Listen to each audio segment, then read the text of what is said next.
Food security has been a threat to human livelihood for decades, and scientists all over the world are coming up with ways of supplementing food sources. As the post-election violence intensified in early 2008, Oliver Ndegwa and his wife Freda were stuck in Kitale, unable to leave their compound, not even to get food. This is when the idea of starting Agrotunnel International sprouted. I realized my brother had 2 acres of tomato, and he was feeding the animals with the tomato.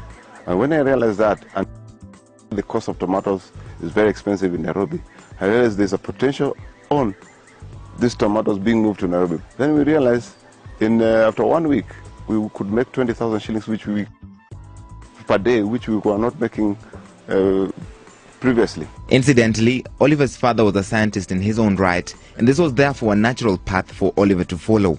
Go visit the farmer's site.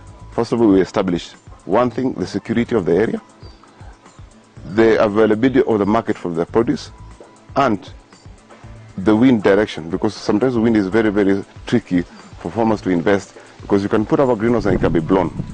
There are a lot of misconceptions about greenhouses, and with many quacks invading the industry, Oliver has had his fair share of challenges and has had to get ahead of his competitors.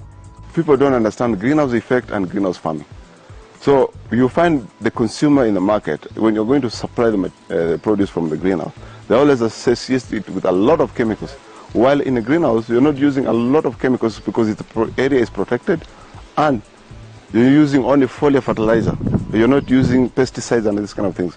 You only use them when there's need. The business supports his family very well, and he has managed to customize not only the services. He charges between 50,000 to 900,000 shillings depending on the need of each project. The greenhouses have taken root and are here to stay, and Oliver is working with the times and is already making plans for the future of his company.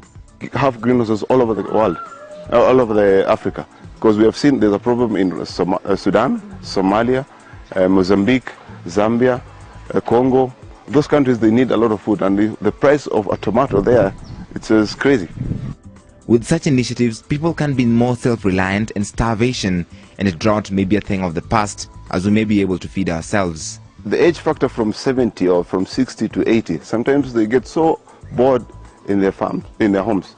So I would like them to have very small greenhouses, 50,000, so that they can keep themselves busy, have healthy food, and live longer to 100.